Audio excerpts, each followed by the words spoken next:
Hey guys, today I just wanted to do a video about depression and anxiety and kind of let you guys know what it's like for me and how I manage it so that you guys that are also struggling might get better ideas of how to take care of yourselves.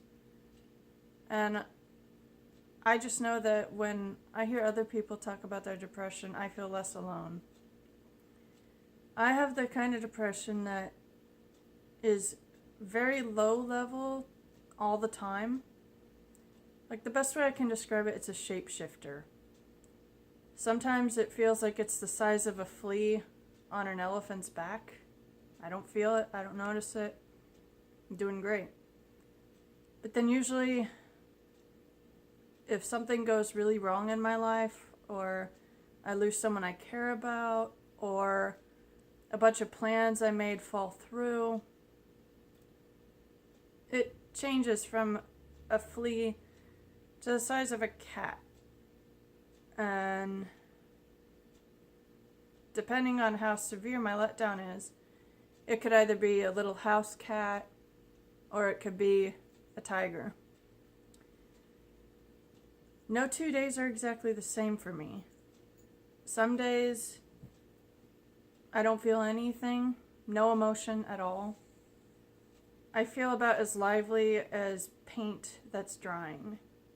You know, I don't feel excitement, happiness, or sadness, or anger. I just feel nothing. And when I get that way, it kind of makes Matt nervous. He refers to that as me being monotone Annie, because I sound like a robot talking. And then other times, I feel more sad than anything. I'll spend a lot of time either crying or feeling like I could cry. And then there are some days where it fluctuates.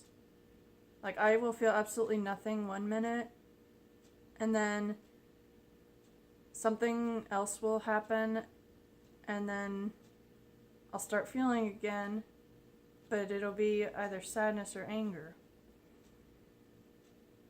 And usually for me, when I have a setback, either related to my work in dealing with dog walking or pet sitting, or personal, having trouble with other people in my life, if I know it's nothing I started or caused, and it's all on the other factor involved, I will be upset. I might even be mad. But then usually that anger and frustration gives way to sadness and just feeling hopeless. And it's the kind of feeling where if this one thing doesn't go right, I don't even care about anything else. I just want to sit here and cry about it. And then after a while, the crying and sadness gives way to, again, feeling nothing for a while. And depending on how upset I am over whatever went wrong, I could be back to feeling myself the next day, or it could take a little longer. One thing I want to stress in this video is that everyone's depression is different. Some of you are good at hiding it by cracking constant jokes and continuing to try to be outgoing and acting like nothing is wrong. And those are the people that you really got to pay attention to, because people like Robin Williams and Chester Bennington, the day before they ended their life, no one really saw that coming because they were hiding it. And it's always a tragic loss when that happens. So if you know someone that seems like they're a little off or something's not quite right, you need to check on them. It's good to remind them, hey, you can always come to me to talk about whatever's wrong, but oftentimes they won't reach out. They will isolate themselves because one, they don't know how to talk about it without feeling weak or pathetic or stupid. Or two, they don't want to hurt anyone else by letting them know that they're having a really hard time. They don't want their pain and struggle to be taken on by the people they care about. They don't want to bring others down. So they won't say anything. And I'm that kind of person. Matt, my mom, and my closest friends have helped me to stop being so isolated when I'm struggling and to speak more openly about it, but it's a process. It takes time to learn to be open about these things because there's still this stigma against mental illness as if it's your fault, or, oh, you're depressed? Well, then you're just not trying to be positive enough. Oh, you wish you could die? Well, this person has it worse and they don't want to die. Why do you? And that attitude is why people are dying silently, because they don't want to get judged. They don't want to feel like you'll look down on them when they're honest about their struggle. So if you are having this struggle where you're in silent pain right now because you don't want to get judged, or you just feel like the others just won't understand, you're not alone. I guarantee you, if you open up to those close to you, at least one or two of those people have gone through it before too. And you'll never find that empathy and that understanding and that support you need unless you open up about it. And if it's really hard for you to speak up, you can start small by just saying, hey, I'm not doing so good. I'm really sad about this, or I'm really anxious about this. And just start small. That's how I had to. And for some of you, all you might need to get better is medication. Because depression can be caused by chemical imbalance in the brain, or it can be caused when you go through a severely traumatic event. And in some cases, that chemical imbalance can be worsened by a traumatic event, or one could lead to the other. Every case is different. When I was suicidal, it was because dreams I had of the future were thrown away, and I saw no other future happening. I was so fixated on thinking, okay, my life is going to go this way with this person. And then when that fell through, I'm like, I see no future now. What do I do? So I became suicidal. And it was the darkest point in my life. I thank God that my half-assed attempt failed. But I don't ever want to get there again. I don't ever want to feel that hopeless again. And so when I notice I'm starting to go downhill, I've learned to let my husband know, hey Matt, I love you. I need you to tell me everything's okay, because I don't feel okay right now. And thankfully for me, he's gone through this type of depression before too, so he knows exactly what I'm dealing with. And the main thing he keeps telling me is, I know that there is bad going on that's making you feel this down about yourself and about life, but right now you need to focus on what's going good. You have family that loves you, you have friends that care about you,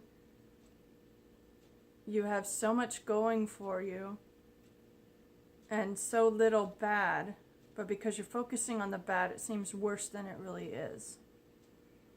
So I just encourage you guys, I know there may not be many positive things in your life right now. Maybe you don't have family that supports you. Maybe you don't have any close friends that you can really talk to. Maybe you truly are alone. but your struggle is very common. There are many others that have dealt with it. And if you are one of those people that doesn't have a good support system, you can always find one. I know that may sound insulting because it can be easier said than done, but there are support systems out there for you. You just have to be willing to go out of your comfort zone. For my depression, I required the medication. I required an antidepressant and an anti-anxiety, and I also needed regular therapy sessions with a counselor. And if it wasn't for my counselor, I probably wouldn't be here now to talk to you guys. I will admit the first 2 to 3 months of sessions were mostly me crying while trying to get the words out, to give her my history of, okay, I feel like my depression started when I was in high school. And I found out, oh, not only do I already have ADHD and asthma, but now I have scoliosis and I need to wear a plastic back brace year-round. And I also can never have my own children because of a chromosome defect that I was born with. So to find all that out in high school is when my depression really started, because I felt like a freak. I've discussed this in one of my earliest videos, but I know some of you are new to my channel and probably haven't seen that older video, so I'm just going to give a quick summation.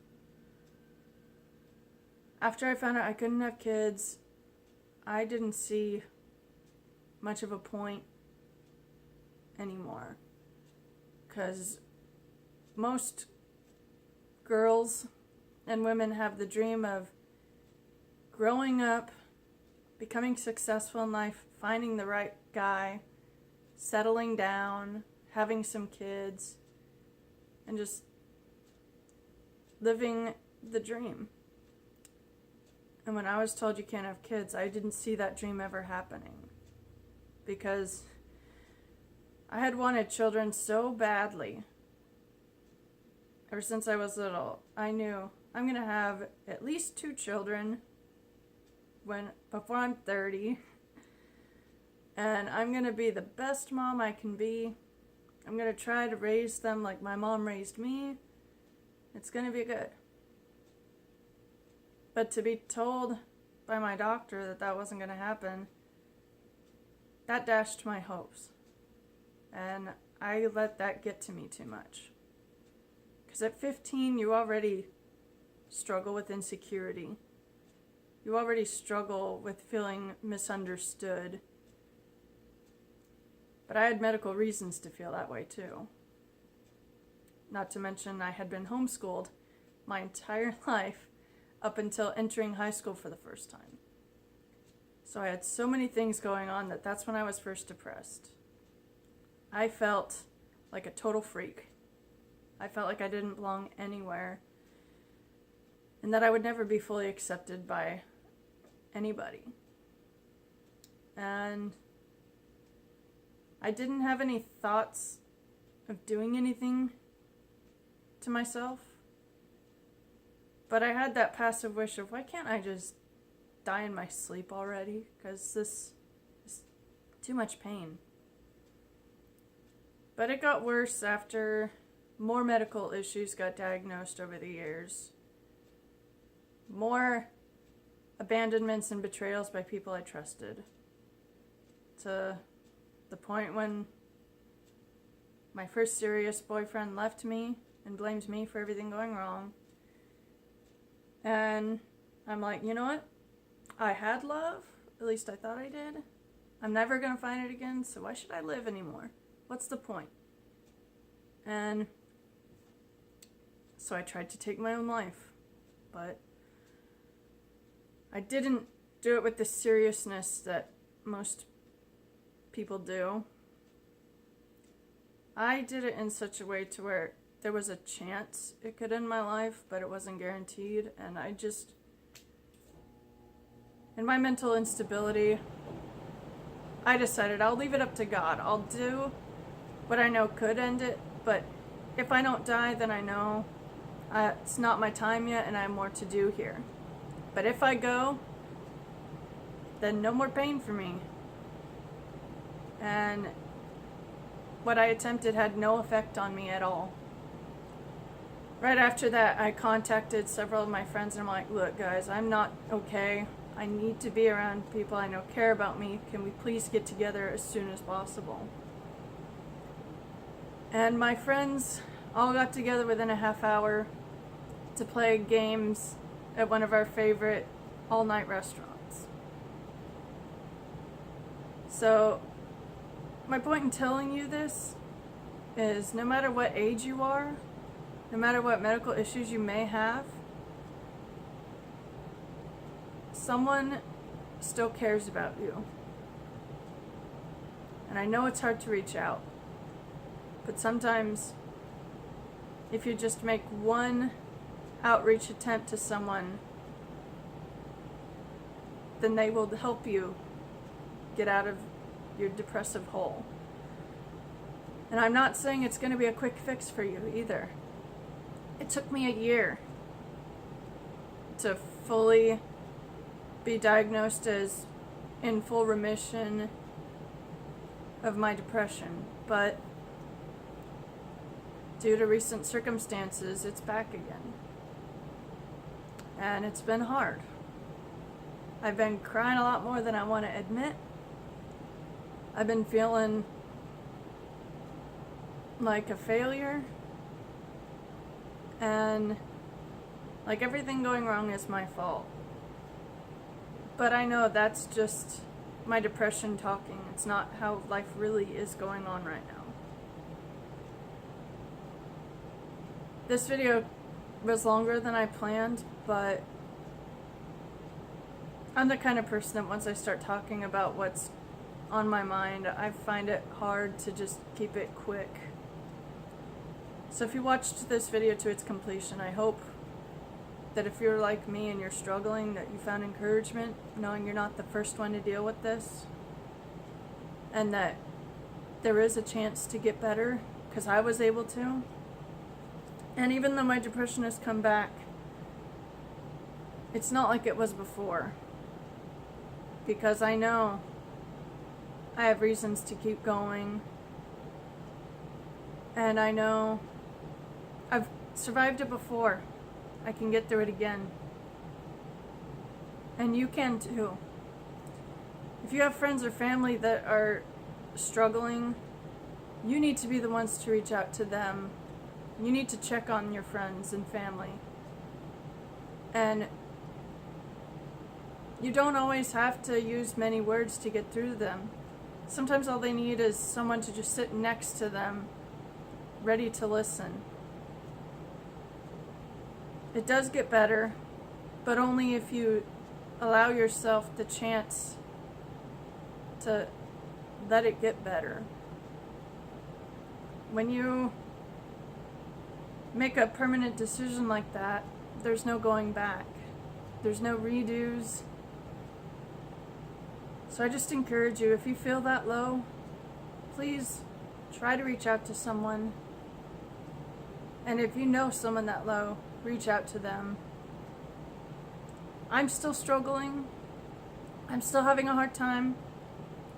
But I know better coping methods on how to deal with it now. Like, for example, when I was talking to my therapist, I told her, I have no appetite. I don't want to eat. And when I try to eat, I get physically sick. Because it's like my body doesn't want food either. And in the rare moments when I do want food, I don't have the energy or the desire to make the effort to make a good meal. And so what she told me was, well, if you don't have the energy to make yourself a full meal, like a good sandwich, just get all the stuff out that you would want to put in the sandwich and eat it one at a time. Like, basically deconstructed food. And also, if you don't have the appetite for a full meal, stick to more nutrient-dense foods, like sunflower seeds or other healthy foods like that, so that the little food you do eat is the best stuff for you possible. And there's a bunch of other tricks that she taught me, but I have to get going. If you guys want me to go more in depth about the ways I was taught to manage it, let me know in the comments, and if enough of you are interested, I'll make a second video. Otherwise, I gotta call it a day because I got a lot to do today.